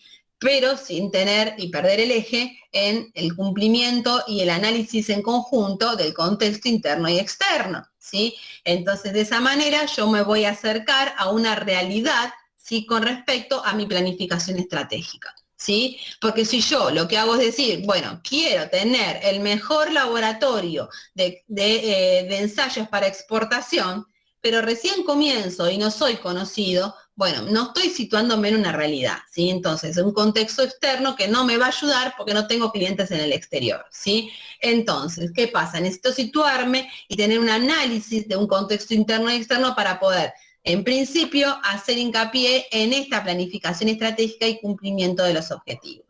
Una vez que estos dos pasos están planteados y bien articulados, vamos a poder comenzar a planificar y diseñar ese sistema de gestión de calidad. ¿Cómo? Bueno, con los documentos, ¿sí? Y ahí vamos a tener que empezar a ver qué actividades tenemos. Lo interesante es que ustedes, para las actividades que realicen en el laboratorio y fuera del laboratorio, ¿sí? Para lo que son compras, para lo que son apertura de órdenes de trabajo, para lo que es mantenimiento, para lo que es cada actividad del laboratorio como tal, generen un documento, ¿sí? Hagan esa dinámica. Para cada actividad generen un documento. No lo hagan al revés, no hagan documentos y después búsquenle actividades, ¿sí? que apoyen a ese documento, porque se van a llenar de documentación y de papelerío que luego es muy difícil de mantener, ¿sí? Y se van a estar llenando de cumplimientos que muchas veces no van a poder cumplir porque no son necesarios, ¿sí? Porque no aplican a una realidad de ustedes, ¿sí? Solamente generan un documento para poder cumplir con un sistema de gestión de calidad, pero que no refleja la realidad de su laboratorio, ¿sí? Y ahí van a entrar en juego preguntas, como por ejemplo esta: ¿tengo todos los recursos, ¿sí? para poder llevar adelante el sistema de gestión de calidad? ¿Tengo el personal? ¿Tengo los equipamientos? ¿Tengo los materiales de referencia? ¿Sí? ¿Tengo un sistema que lo aporta, que lo sostiene? Bueno, y a partir de todas estas preguntas que las voy a ir contestando, se va a ir haciendo cada vez más firme y más sólido esta planificación y se diseña un sistema de gestión de calidad. Este sistema de gestión de calidad va a ir modificándose en el tiempo, es importante que vaya mutando, que vaya creciendo, ¿sí? Que vaya madurando en el tiempo, ¿sí? Por eso es importante, y una manera de mutar y de migrar y de madurar son las revisiones de los documentos, ¿sí? Bien, y el último paso es llevar adelante lo planificado, ¿sí? Y ahí ir viendo si fue efectivo, y ahí en donde entran en juego estas revisiones que uno le estoy comentando en este caso. Si yo voy a un laboratorio, así como auditor, y veo que todos los documentos siempre están en revisión 0, bueno, veo que muchas modificaciones y actividades no se están realizando como para generar una mejora, ¿sí? Y una correcta implementación en el laboratorio, ¿sí? Sino que hay documentos hechos que se están realizando otro tipo de actividades, ¿sí? No se condice lo que está escrito con lo que se está realizando, ¿sí? Bien, vamos a otra de las preguntas, ¿sí? ¿Qué me dice? ¿Qué aspectos a evaluar en los proveedores de servicios de calibración? ¿Qué tengo que evaluar, ¿sí? sobre un proveedor que me brinda un servicio de calibración? En principio, la norma 17025 me dice que los laboratorios que cumplen con la norma 17025 se pueden definir como competentes, ¿sí? Un laboratorio de calibración que cumple con la norma es competente. Pero si ahora voy un poquito más, ¿sí? y me guío por lo que son las políticas de ILAC, de trazabilidad metrológica de los resultados de medición, voy a encontrar dos situaciones que me nombra la política del ILAC. Una es esta, en donde me habla de laboratorios que están acreditados y el servicio es adecuado para el uso previsto. Es decir, el alcance de la acreditación cubre específicamente la calibración adecuada. Y el organismo de acreditación está cubierto por el acuerdo de ILAC o por los acuerdos regionales reconocidos por el ILAC. ¿Qué significa esto? Bueno, son laboratorios que están acreditados, laboratorios de calibración que están acreditados y que el alcance de la acreditación cubre mi necesidad, ¿sí? Por ejemplo, si yo necesito calibrar una balanza analítica, ¿sí? Y llamo, me comunico con un laboratorio de calibración y dentro del alcance de las calibraciones, ¿sí? De balanzas analíticas, no está la balanza que yo necesito calibrar, bueno, ese laboratorio a mí no me sirve, por más que esté calibrado, porque no está cubriendo el alcance previsto, ¿sí? Para el uso previsto, ¿sí? Y otra de las alternativas que me da la política del LILAC, ¿sí? Es que hay institutos nacionales de metrología cuyo servicio es adecuado para el uso previsto y está cubierto por el Comité Internacional para el Acuerdo de Reconocimiento Mutuo de Pesas y Medidas y también puede brindar el servicio de calibración. O sea, lo que me está diciendo es que, en este párrafo lo que me dice es que hay institutos metrológicos que también tienen el servicio de calibración, no solamente laboratorios privados, ¿sí? Entonces, tengo que buscar. Cuando vaya a necesitar un proveedor de una calibración, voy a buscar un laboratorio que esté en principio cumpliendo, ¿sí? Con la norma 17025. Y si está acreditado, bueno, esa acreditación cumpla, ¿sí? Ese alcance de la acreditación cumpla con el fin previsto. Y si es un instituto metrológico, bueno, también lo más probable es que esté acreditado y tenga todas las condiciones como corresponde. ¿Sí? Y aquí vemos un ejemplo, sí, que es muy interesante y que tiene toda la información propia en un certificado, en este caso en un certificado de calibración, en donde vemos, ¿sí? ¿Qué tenemos? En principio es el laboratorio, ¿sí? de calibraciones y tiene lo que es el sello de acreditación, ¿sí? En este caso el organismo argentino de acreditación. Entonces, ya me da confianza y me digo, bueno, este laboratorio está acreditado. Por lo tanto, si está acreditado, es competente porque cumple con la norma 7025. Si no, no estaría acreditado. Y está dentro de lo que es el marco del ILAC de mutuo de reconocimiento, ¿sí? Entonces está perfecto, ¿sí? Estoy segura de que este laboratorio me va a brindar un servicio correcto. Lo único que me queda asegurarme es de que está dentro del alcance previsto, ¿sí? Y esto también es interesante, tiene un número de acreditación, ¿sí? Un código de acreditación que se lo brinda el mismo organismo de acreditación. Por lo tanto, este certificado tiene toda la información que a mí me asegura, ¿sí? De que este laboratorio de calibraciones, ¿sí? Es competente para poder realizar la calibración que necesito en mi equipamiento. Seguimos un poquito más. Y la pregunta nos dice, según la norma 17025, ¿cuáles son los riesgos que se deben determinar para el laboratorio? Bueno, vamos a situarnos en el punto 8.5 de la norma, ¿sí? Que nos habla de acciones para abordar riesgos y oportunidades. ¿Qué pasa? En principio vamos a ver qué nos dice. El punto 8.5.1 nos dice, el laboratorio debe considerar los riesgos y oportunidades asociados a las actividades del laboratorio, ¿sí? Vamos a centrarnos en esto pintado de amarillo, ¿sí? Para poder contestar esta pregunta. Y vamos a interpretar qué nos quiere decir. Considerar los riesgos y las oportunidades asociados a las actividades del laboratorio. Por lo tanto, voy a estar planteando riesgos y oportunidades para cualquier tipo de actividad que se está desarrollando en la organización, ¿sí? No solamente voy a plantear riesgos y oportunidades para lo que son, por ejemplo, imparcialidad, ¿sí? Confidencialidad, ¿sí? Mejoras, cuestiones de gestión, sino que también voy a gestionar riesgos y oportunidades para las actividades propias del laboratorio.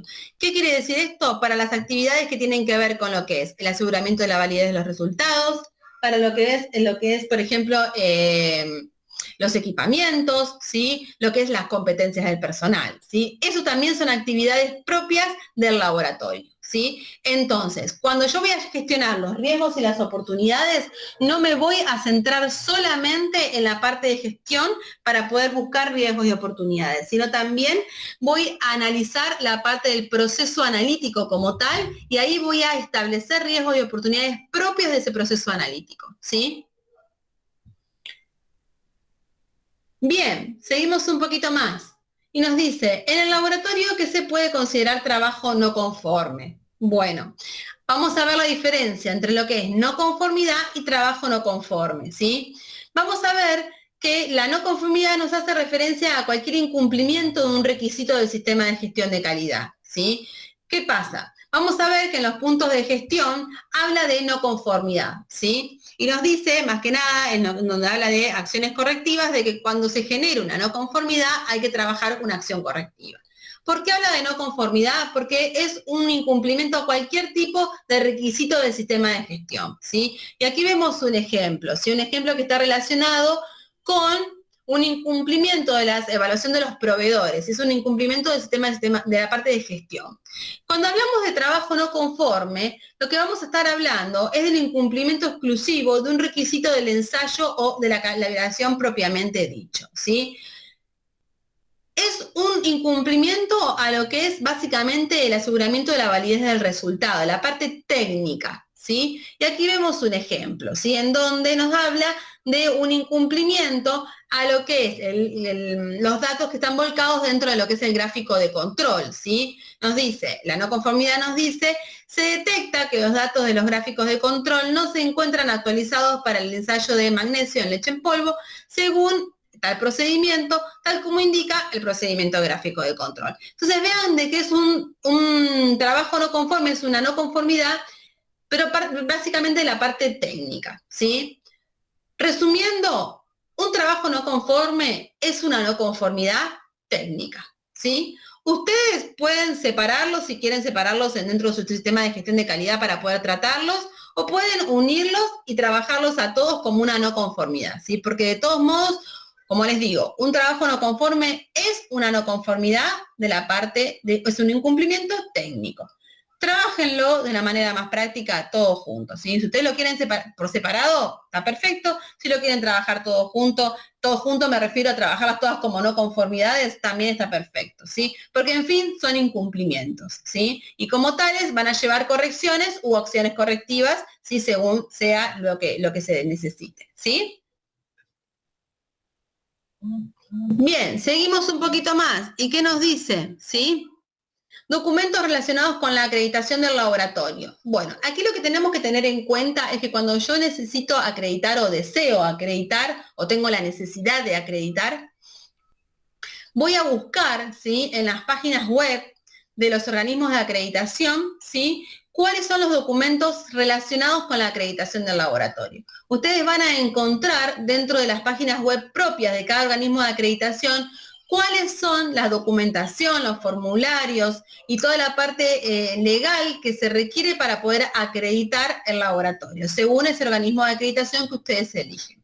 Entonces, en principio lo que tienen que definir es con qué organismo de acreditación ustedes se van a acreditar y a partir de ahí buscar, ¿sí? La información en las páginas web, ¿sí? Que son abiertas, son libres y tienen toda la información necesaria.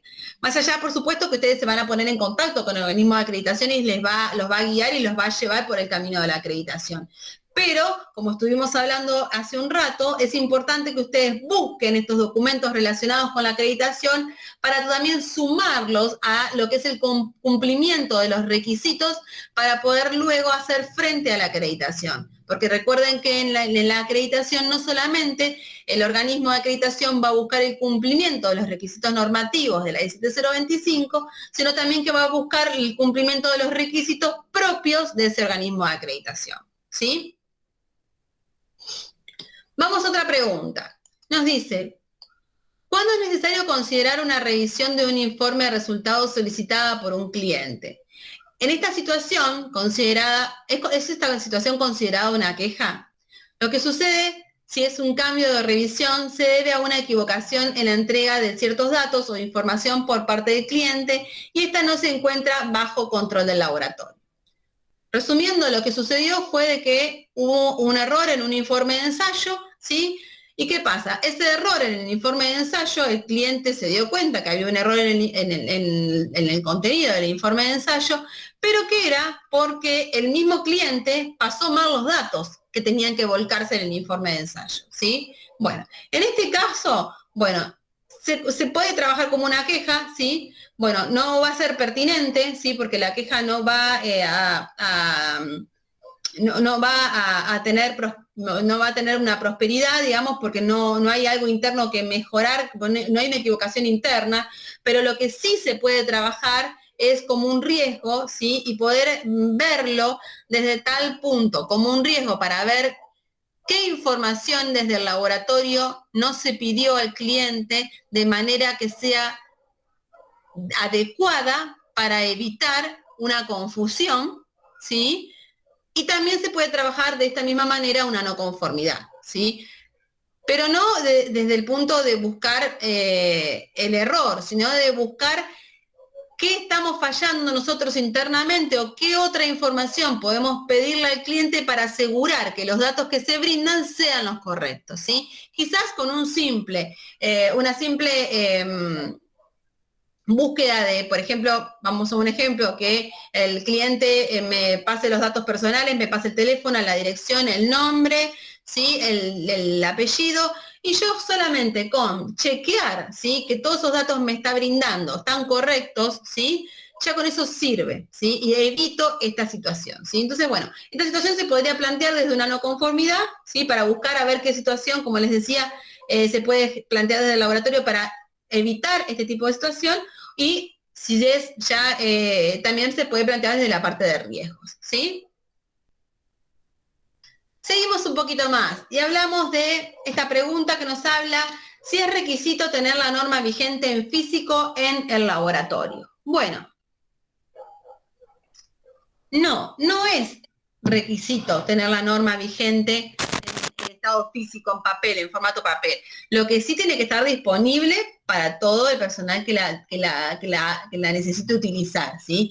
Y eso es lo importante, ¿sí? No puedo tener una norma, por ejemplo, cargada en un drive o en alguna forma informática que tenga la posibilidad de que en algún momento se caiga o no esté disponible para el personal, ¿sí? Si no la voy a tener en formato físico, tengo que tenerla en un formato, ¿sí? Que me asegure que siempre va a estar disponible, ¿sí?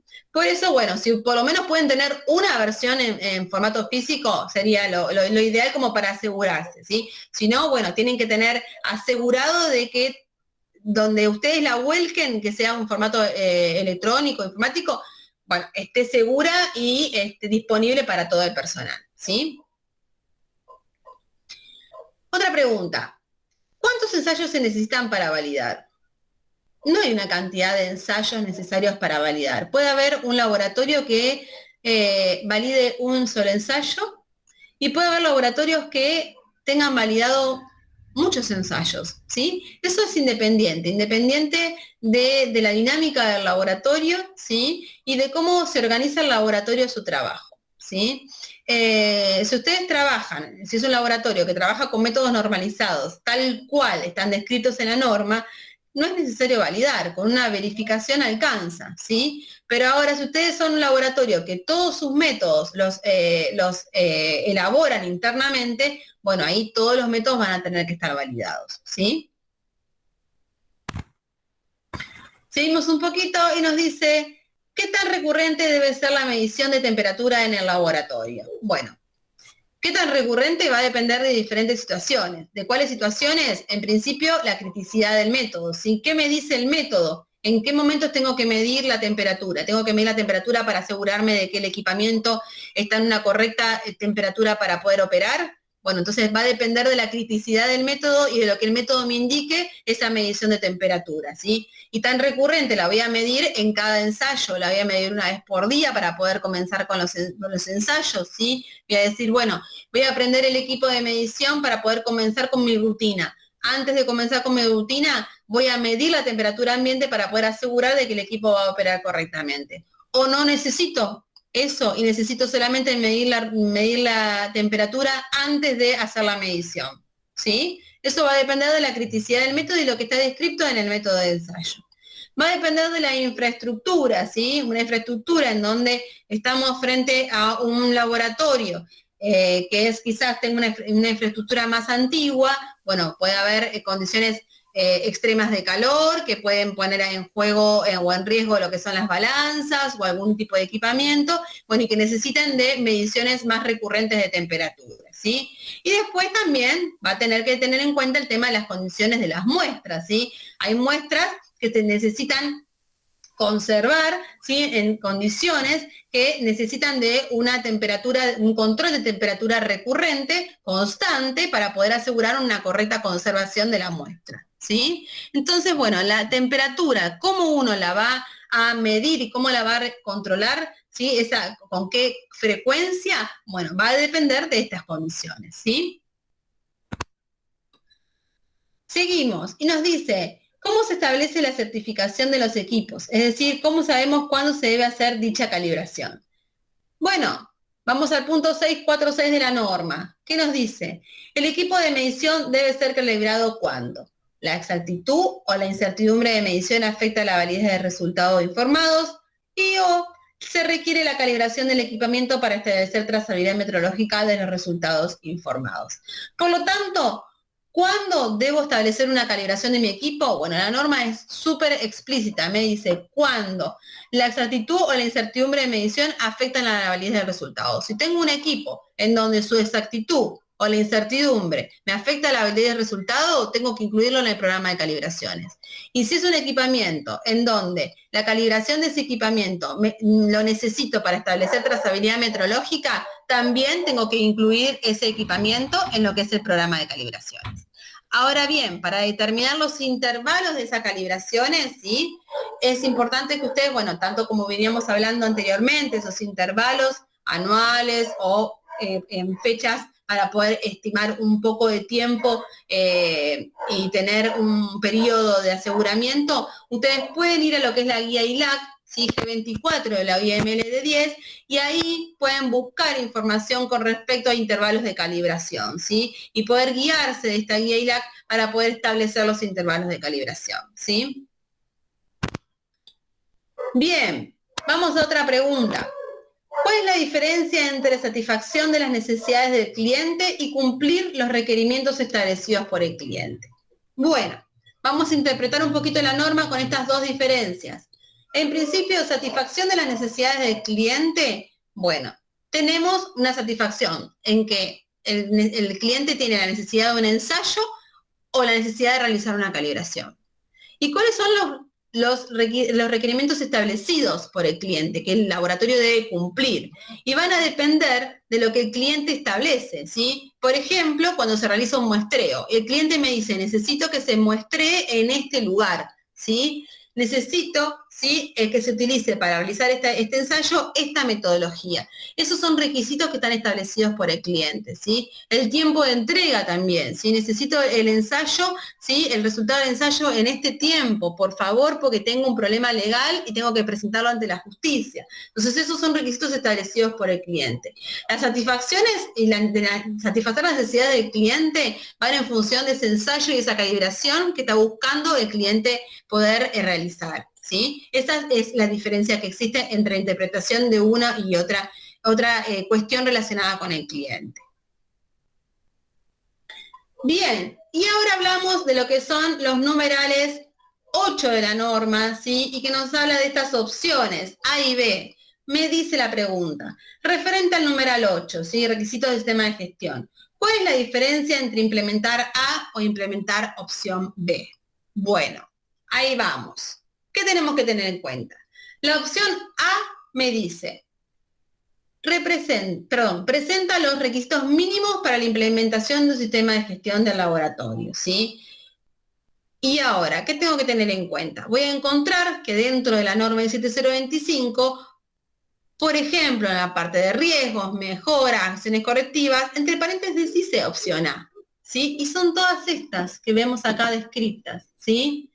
Estas son las actividades que de mínima, si uno solamente aplica la 17025, tiene que cumplir para poder llevar adelante un sistema de gestión de calidad. Ahora bien, eso es lo que me dice la opción A, ¿sí? Que si yo uso la norma de 7025 para la parte de gestión y parte técnica, como mínimo para la parte de gestión tengo que cumplir con todos estos puntos, ¿sí? Que los van a encontrar en la norma, desarrollados, y que entre paréntesis van a encontrar que dice opción A.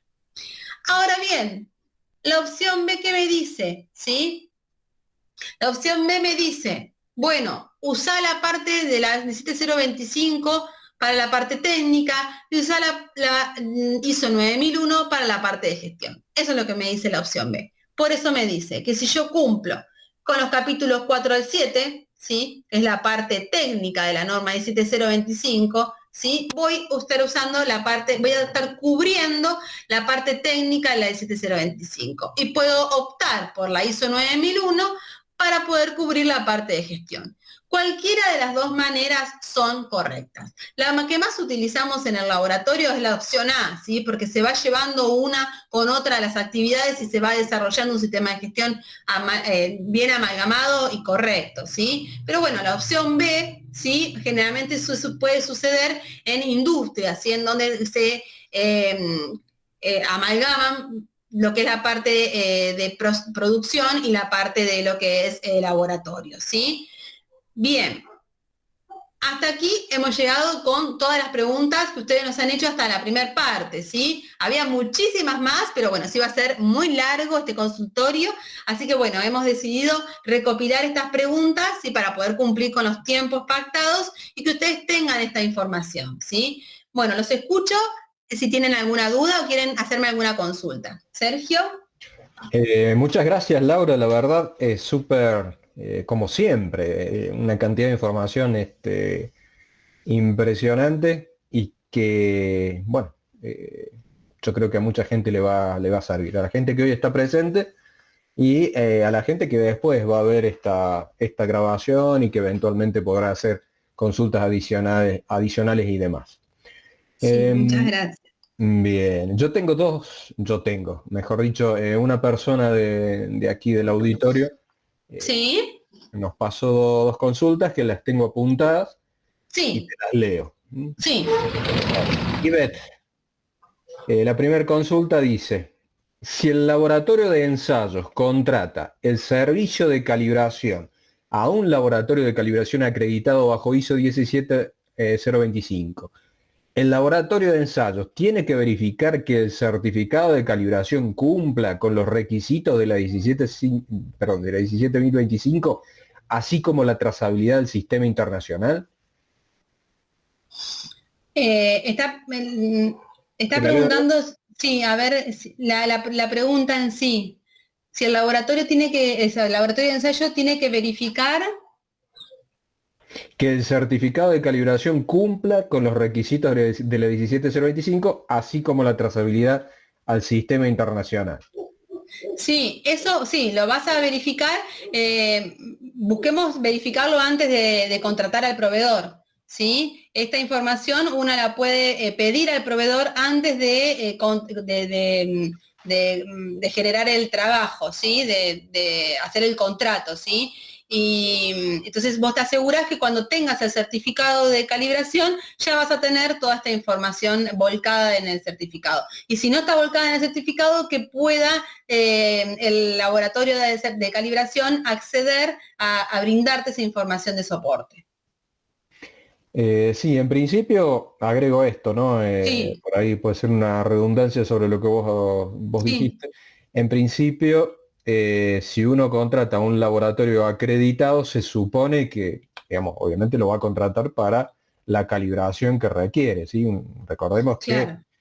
si yo contrato un laboratorio que está acreditado bajo ISO 17025 y lo contrato para una calibración que no está alcanzada por esa calibración, obviamente que el resultado no va a ser un resultado confiable, digamos, entre comillas. Ujú, tal Eh, cual.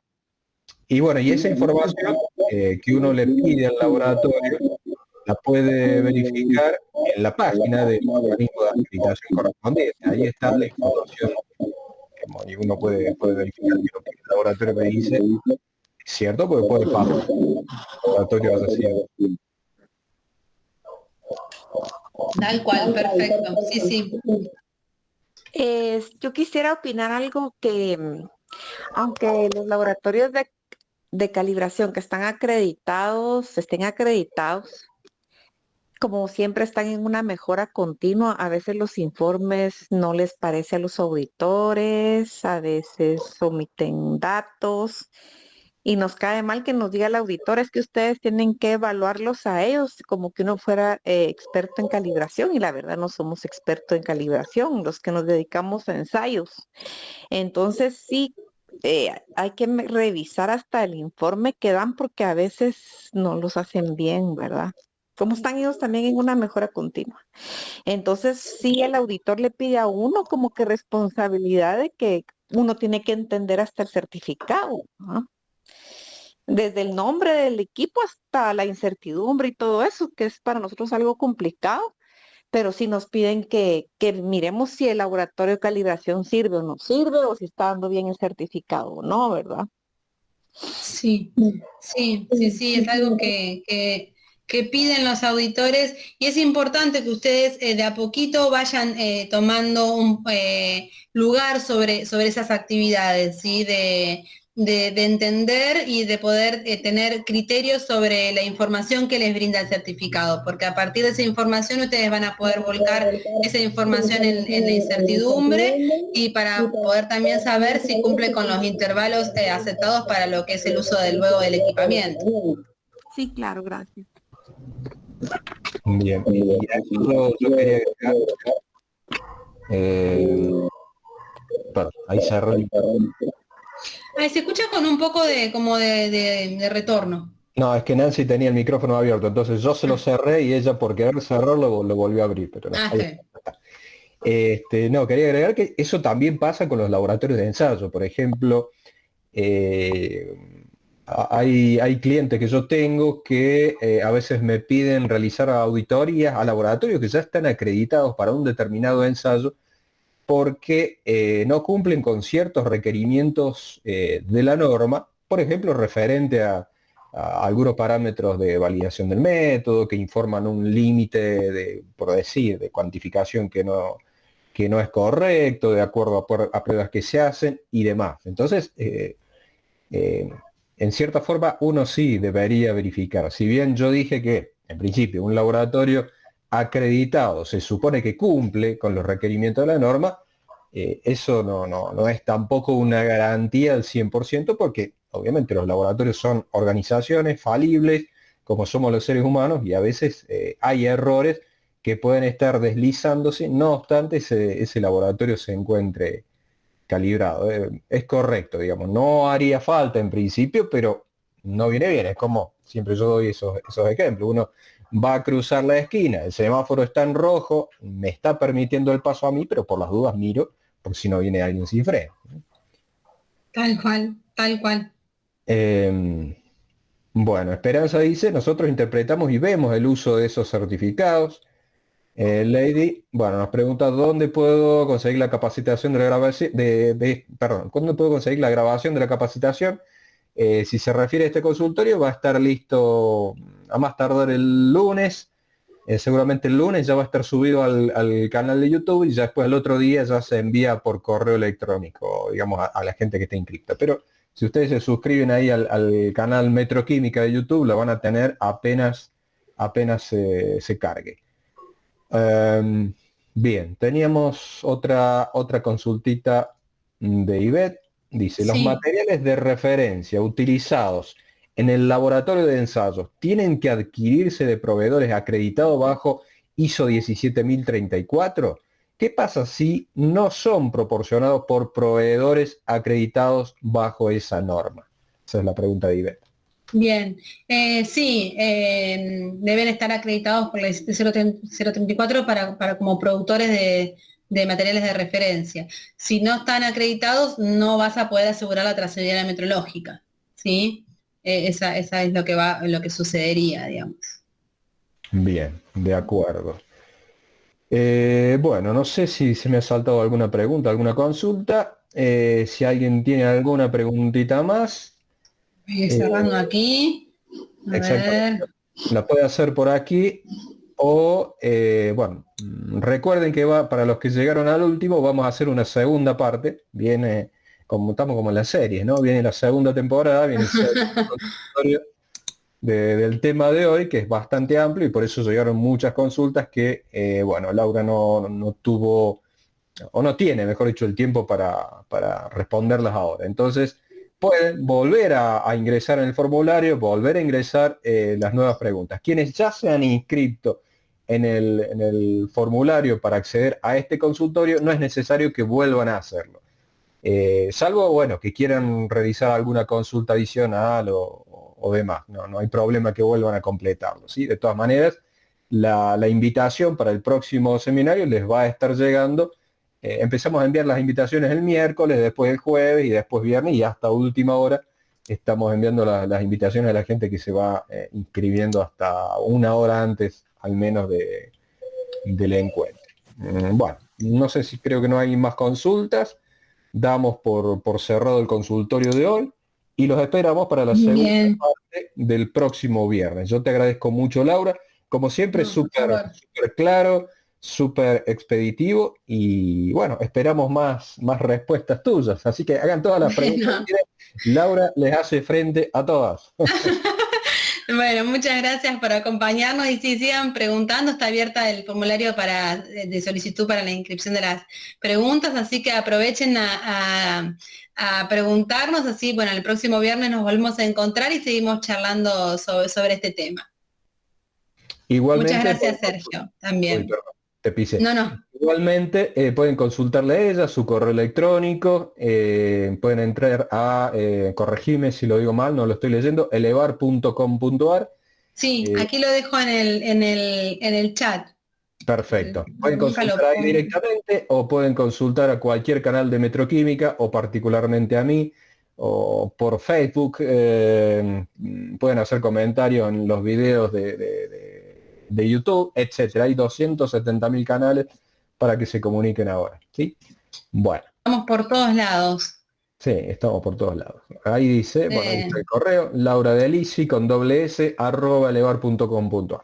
Bueno, Bien.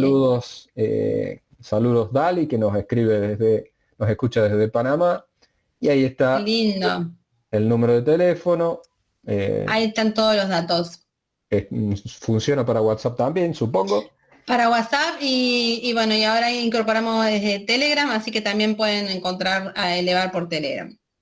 Perfecto. Bueno, muchísimas Bien, gracias a todos y que tengan un magnífico fin de semana y nos vemos pronto. bárbaro. Muchas gracias, Sergio, y muchas gracias a todos por acompañarnos. Nos encontramos el próximo viernes para seguir sobre el tema.